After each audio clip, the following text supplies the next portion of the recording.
Hello everyone, my name is Saurya Kumar. I teach in class 4 and आज हम लोग NCERT class 4 chapter 13 हुद का explanation question answer करेंगे। और जैसे कि मैंने आपको एनसीईआरटी क्लास 4 चैप्टर 12 सुनीता की पहिया कुर्सी हिंदी का एक्सप्लेनेशन क्वेश्चन आंसर का वीडियो बना दिया हूँ। अगर आपने नहीं देखा तो लिंक डिस्क्रिप्शन में मिल जाएगा, आप जाकर के देख लीजिएगा। ठीक है, मैंने आपके एनसीईआरटी क्लास 4 चैप्टर 1 से लेकर के चैप्टर 14 तक की भी मैथ के सारे एक्सप्लेनेशन क्वेश्चन आंसर के वीडियो बना दिया हूँ। अगर आपने नहीं देखा तो प्लेलिस्ट का लिंक आपको मिल जाएगा। प्लेलिस्ट का लिंक डिस्क्रिप्शन में है, डिस्क्रिप्शन में जाकर देख लीजिएगा। लिंक है, सारी वीडियोस प्लेलिस्ट में अवेलेबल है। ठीक है, मैंने आपके लिए एनसीईआरटी क्लास 4 ईवीएस के भी सारे चैप्टर 1 से चैप्टर 27 तक के एक्सप्लेनेशन क्वेश्चन आंसर के वीडियोज भी बना दिया हूँ। अगर आपने नहीं देखा तो प्लेलिस्ट का लिंक आपको डिस्क्रिप्शन बॉक्स में मिल जाएगा। प्लेलिस्ट में सारे वीडियोज हैं। ठीक है, मैंने आपके लिए एनसीईआरटी क्लास 4 चैप्टर 1 से लेकर के चैप्टर 11 तक की भी सारी हिंदी का एक्सप्लेनेशन क्वेश्चन आंसर की वीडियो बनाती हूँ। कंप्लीट तो नहीं हुआ, अभी चल रहा है। ठीक है, तो उसका वीडियो भी मैं अभी आपको बना रहा हूँ और आज वो बुक खत्म हो जाएगा, कल से इंग्लिश शुरू करूँगा मैं। ठीक है, तो चलिए हम लोग अपना एनसीईआरटी क्लास 4 चैप्टर 13 हुद चैप्टर का एक्सप्लेनेशन शुरू करते हैं। और जैसे जैसे क्वेश्चन आएंगे वैसे वैसे हम लोग उस क्वेश्चन को अटेम्प्ट करेंगे। ठीक है, तो हमारे चैप्टर का नाम है हुद हुद।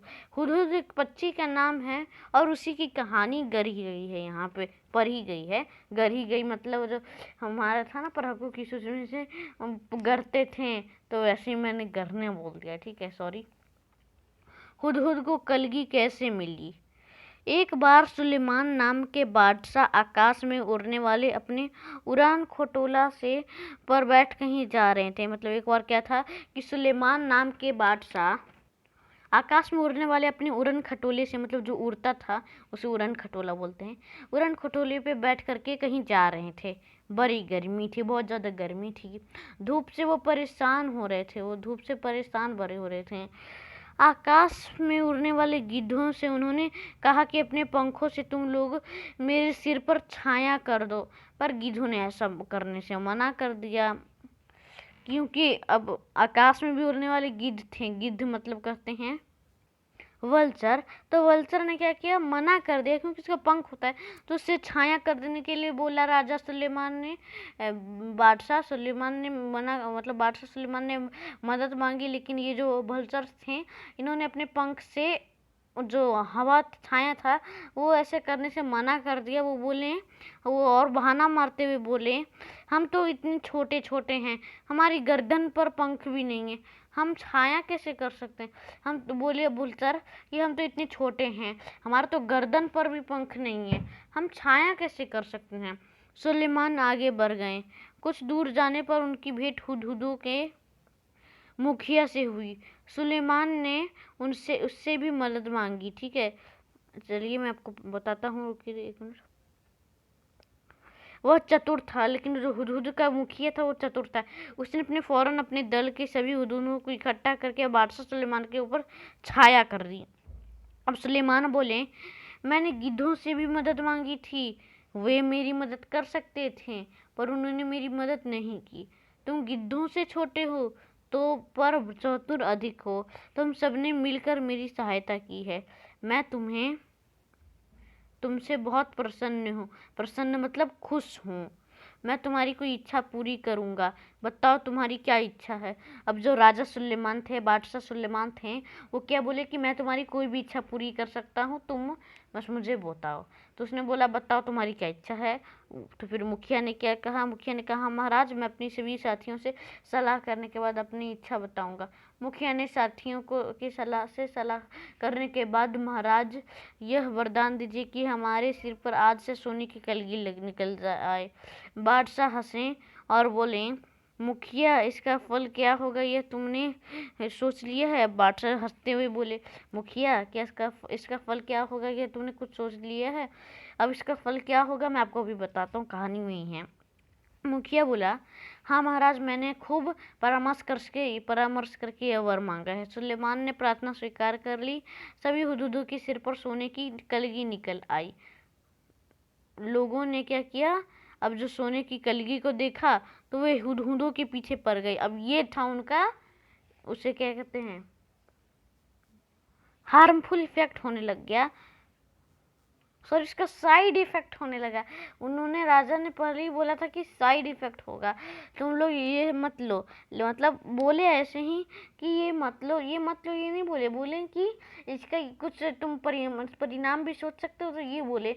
लेकिन इन्होंने बोला कि नहीं, हम लोग ने परामर्श किया है तभी आपसे वर मांग रहा हूँ। तो फिर क्या हुआ कि तीर से उन्हें मारने के सब सोना इकट्ठा करने लगे। हुदहुद का वंश समाप्त होने पर आया गया था। तब मुखिया घबराकर बादशाह सुलेमान के पास पहुंचा और बोला, इस सोने की कलगी के कारण तो हमारा वंश ही समाप्त हो जाएगा। सुलेमान ने कहा, मैंने तो शुरू में ही तुम्हें चेतावनी दे दी थी। मतलब शुरू में ही उन्होंने बोल दिया था कि इससे जो भी साइड इफेक्ट होगा ये मैं नहीं जानूंगा। खैर जाओ, आज से तुम्हारे सिर का ताज सोने का नहीं होगा, सुंदर परों का हुआ करेगा। और तभी से हुदहुद के सिर पर अब परों के ये ताज कलगी शोभा पा रहे हैं। ठीक है, तो अब ये जो सोना का ताज था ये खत्म हो गया। हुदहुद क्या है मैं आपको बता देता हूँ। हुदहुद एक बहुत ही सुंदर पक्षी है। इसके शरीर का सबसे सुंदर भाग इसके सिर की कलगी होती है। वैसे तो ये समेटे रहता है, मतलब ये अपने जो कलगी होता है इसे समेटे रहता है, पर जैसे ही किसी तरह का आवाज़ होती है ये चौकन्ना होकर परों को फैला लेता है। तब यह कलगी देखने में हूबहू किसी सुंदर पंख जैसी लगती है।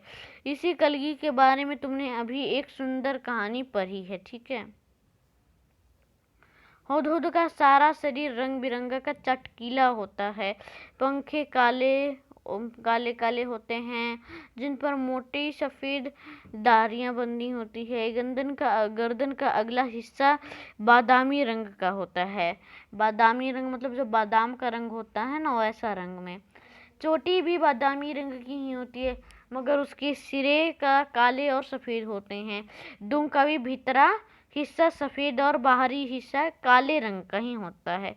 चोंच भी पतली ही होती है, लंबी तथा तीखी होती है।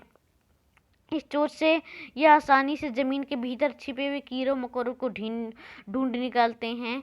इसके चोंच नाखून काटने वाले नहरनी से बहुत मिलती है और शायद इसीलिए कहीं इसे हजामिन चिड़ियों के नाम से भी पुकारते हैं। हुदहुद हमारे देश के लिए के सभी भागों में पाया जाता है, हर जगह भागों में, पूर्व पश्चिम उत्तर दक्षिण, हर जगह, ऊपर नीचे सब जगह। ठीक है, ऊपर नीचे नहीं, पूर्व पश्चिम दक्षिण उत्तर, हर स्टेट के पास, उत्तर दिशा के स्टेट के भाग के पास, पूर्वी हिस्सा के पास, दक्षिणी हिस्सा के पास, पश्चिमी हिस्सा के पास, ऐसे ऐसे जगहों पे होता है। ठीक है, आगे पढ़ते हैं। तुम इसे अपने घर के आसपास अपने तीखी चोंच से जमीन खोदते हुए अवश्य देखा होगा। बोलते समय ये 3 बार हुप हुप हुप सा कुछ कहता है, इसलिए इसे अंग्रेजी में हुपहू कहा जाता है। अब वो क्या होता है कि अगर आपने घर के आसपास कहीं तीखी चोंच से जमीन खोदते हुए इसे अवश्य देखा होगा। बोलते समय ये 3 बार हुप हुप हुप सा कुछ कहता है, इसलिए इसे अंग्रेजी में हुपहू कहा जाता है। हिंदी में इसे हुदहुद कहते हैं। दूब में कीड़ा ढूंढने के कारण हमारे देश के कई हिस्से में पुदबया भी कहते हैं। क्या कहते हैं? पुदबया। कुछ देश के कोने कोने में कारण क्या है कि ढूंढने के कारण हमारे देश में कहीं से पद्दुबया कहते हैं, सॉरी पद्दुबया है, पद्दुबया भी कहते हैं। और सुंदर कलगी की वजह से कुछ देशों में से शाह सुलेमान कहकर पुकारते हैं। मादा हुदहुद 3 से 10 तक अंडे देती हैं। जब तक बच्चे अंडे से बाहर नहीं निकल जाते वह अंडों पर बैठी हटती नहीं। नर वही भोजन लाकर उसे खिला जाता है, पर दोनों में से कोई भी घोंसले की सफाई नहीं करता। संसार के विख्यात पक्षियों में एक ही है यह हुदहुद। यह अपनी सुंदरता के लिए तो मशहूर है, पर इसे पालतू नहीं बनाया जा सकता और न ही इसकी बोली में मिठास है, थोड़ी करक है। ठीक है, कौवे की तरह करक है। ठीक है, तो चलिए अब हम लोग क्वेश्चन टॉपिक में आ जाते हैं, तुम्हारी समझ। पहला क्वेश्चन है, हुदहुद को कहीं हजामिन चिड़िया और कहीं पद्दुबया के नाम से पुकारते हैं, क्यों? ठीक है, और दूसरा है, हुदहुद की चोंच पतली, लंबी और तीखी होती है। इस बात को ध्यान में रखकर बताओ कि वो कैसा भोजन खाते होंगे, चोंच से वे क्या क्या काम कर ले सकते होंगे। ठीक है, तो चलिए इस दोनों क्वेश्चंस के हम लोग उत्तर जानते हैं, तो देखते हैं क्या उत्तर है। तो उत्तर ये इसका यह है। हुदहुद की चोंच नाखून काटने वाली नहरानी से बहुत मिलती है, इसलिए कहीं कहीं से जामिन चिड़िया के नाम से भी पुकारते हैं। दूब में कीड़ा ढूंढने का कारण हमारे देश में कहीं कहीं से पद्दू भी कहते हैं। ठीक है, हजामिन, जामिन नहीं, हजामिन, इसमें हजामिन लिखा हुआ नहीं है, लेकिन हजामिन इसे जामिन ज़्यादा लोग कहते हैं। ठीक है, ज़्यादातर लोग। और अगला क्वेश्चन है कि हुदहुद की चोंच पतली, लंबी और तीखी होती है। इस बात को ध्यान में रखकर बताओ कि वो कैसा भोजन खाते होंगे और वे इसे चोंच से क्या क्या काम कर ले सकते होंगे। ठीक है, तो उत्तर यह है, वे छोटे छोटे कीड़े मकोड़ों को खाते होंगे। चोंच से वे जमीन के भीतर छिपे कीड़े मकोड़े ढूंढ निकालते होंगे। दुश्मनों से अपना बचाव भी वे इसी चोंच से करते होंगे। ठीक है, तो ये वो काम करते होंगे, छोटे छोटे कीड़े मकोड़े खाते होंगे और वो चोंच में अपने जमीन के भीतर छिपे कीड़े मकोड़ों ढूंढ ले सकते हैं और दुश्मन से अपना बचाव भी वो चोंच के साथ ही करते हैं। ठीक है, तो चलिए हम लोग अपने अगले क्वेश्चन पे चलते हैं। तो हमारा अगला टॉपिक यह है, मैंने जाना।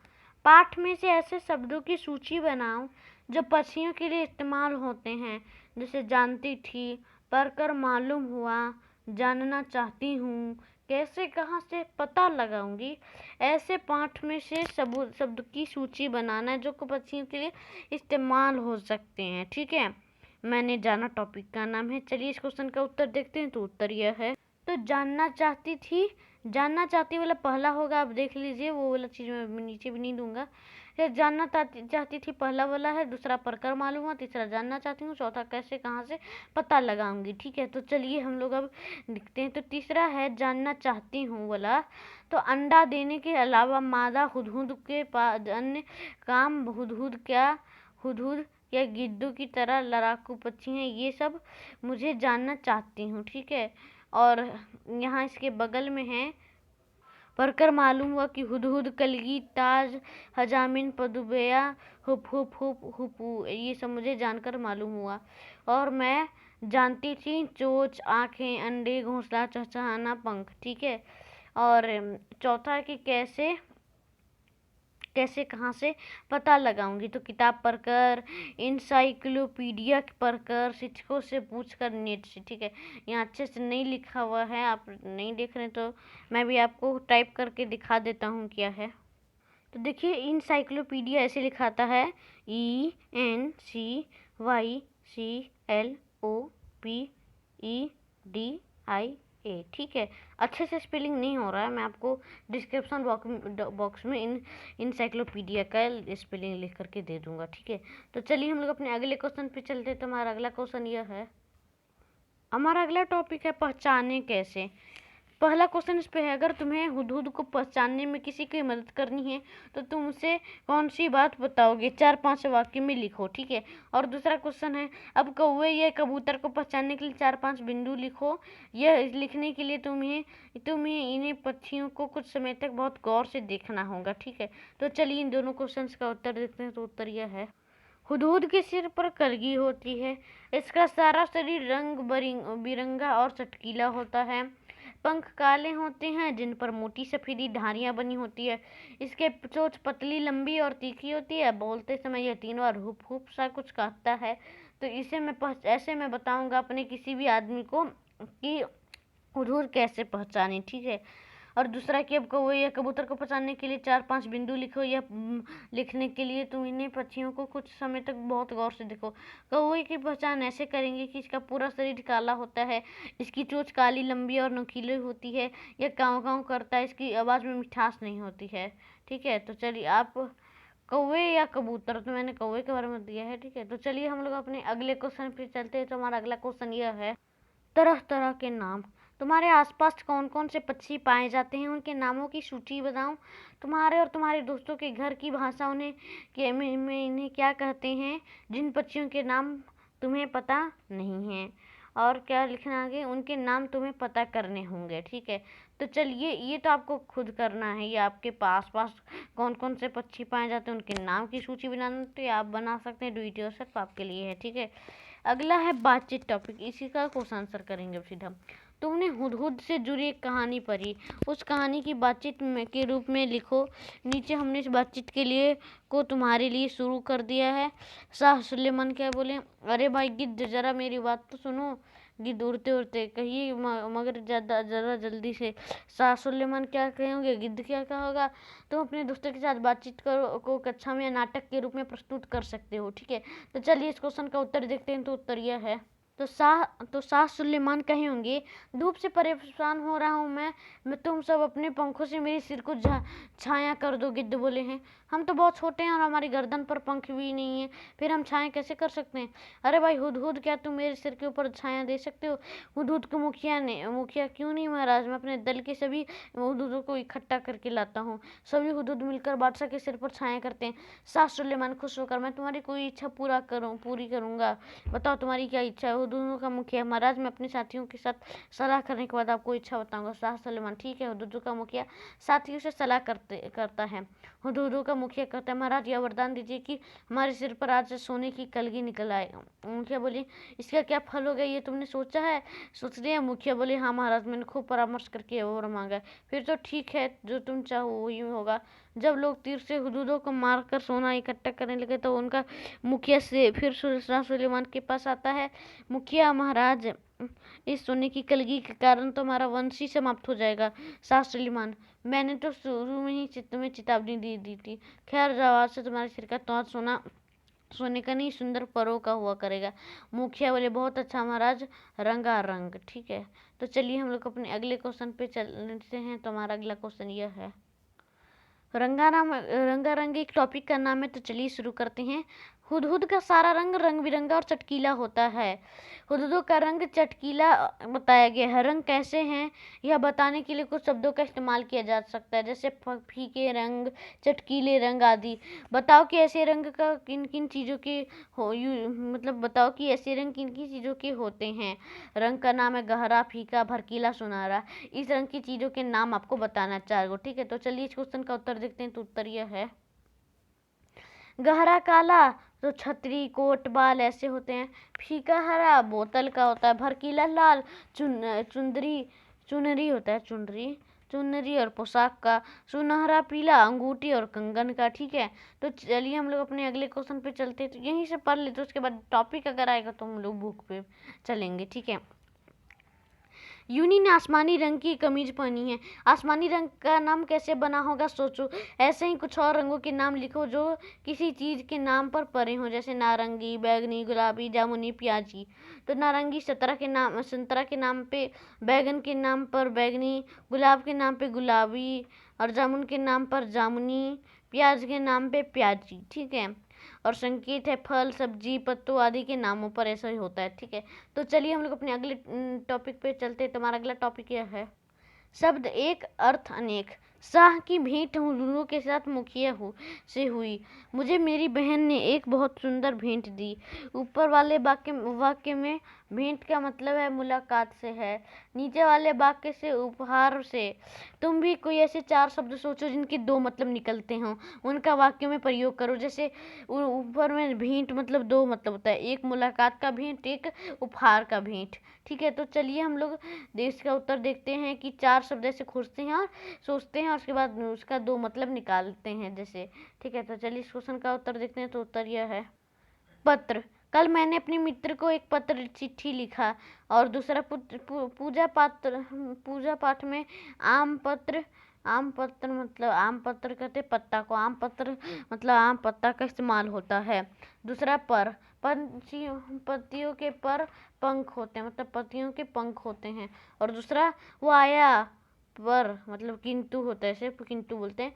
वह पर आया पर कोई बोला कुछ नहीं। तीसरा जल, मुझे एक गिलास जल चाहिए। और दूसरा देखो कहीं हाथ न जल जाए। और चौथा फल, सेब एक बहुत पौष्टिक फल है। और दूसरा बुरे काम का फल बुरा ही होता है, ठीक है। तो चलिए हम लोग अपने नेक्स्ट टॉपिक पे चलते हैं। तुम्हारा नेक्स्ट टॉपिक ये है, नाम। हुदहुद एक बहुत ही सुंदर पक्षी है। हुदहुद और पक्षी दोनों को ही हम संज्ञा कहते हैं। अब नीचे दी गई तालिका को आगे बढ़ाओ, जैसे हुदहुद, भारत, अनार, और भी आपको 2 लिखना है, और पक्षी, देश, फल, ऐसे ही आपको 2 और लिखना है। ठीक है, तो चलिए इन दोनों को चारों को मैं आपको उत्तर बताता हूँ चारों का। तो इस क्वेश्चन का उत्तर यह है। तो जैसे हुदहुद, भारत, अनार, गंगा, हिमालय, दैनिक जागरण, महाभारत हो गया। और पक्षी, हुदहुद तो पक्षी हो गया, भारत देश हो गया, अनार फल हो गया, गंगा नदी हो गया, हिमालय पहाड़ हो गया, दैनिक जागरण अखबार हो गया, महाभारत किताब हो गया। ठीक है, तो चलिए इस वीडियो को मैं यहीं एंड करता हूँ, क्योंकि मैंने आपको एनसीईआरटी क्लास 4 चैप्टर 13 हुदहुद का सारा एक्सप्लेनेशन क्वेश्चन आंसर का मैंने आपको बता दिया, कि पूरा एक्सप्लेन भी कर दिया इस चैप्टर का, और क्वेश्चन आंसर भी सारा करा दिया हूँ। अगर आपने मेरे पिछले वीडियोस को नहीं देखा तो लिंक डिस्क्रिप्शन बॉक्स में मिल जाएगा, आप जाकर के देख लीजिएगा। ठीक है, और भी इस वीडियो को मैं यहीं ऐड करता हूँ। इस वीडियो को लाइक कर दीजिएगा, लाइक है मैं 10 लाइक जल्दी पूरा कर दीजिएगा। ठीक है, सब में 3 लाइक्स 4 लाइक जाते हैं, 10 लाइक जल्दी कर दीजिएगा। ठीक है, और मेरा जो वॉच टाइम है वो 90 आवर्स होने वाला, तो 100 आवर्स जल्दी से कर दीजिए। ऐसे तो माइलस्टोन 4000 आवर्स का, लेकिन 100 आवर्स में हो जाएगा तो बहुत अच्छा लगेगा मुझे। ठीक है, देखने में। और मेरे चैनल को लिंक को या मेरे वीडियो को शेयर कर दीजिएगा व्हाट्सएप स्टेटस पे, जहाँ भी आपको मन किए वहाँ शेयर कर दीजिएगा। और मेरे चैनल को सब्सक्राइब कर दीजिएगा, लेटेस्ट वीडियो की नोटिफिकेशन आपके नोटिफिकेशन सेक्शन में आ जाए। और जो राइट तरफ बेल आइकन भी है उसे भी दबा दीजिए, कि टाइम पे वीडियो की नोटिफिकेशन सेक्शन में आ जाए। तब तक के लिए अलविदा लेता हूँ। जय हिंद, जय भारत, बाय।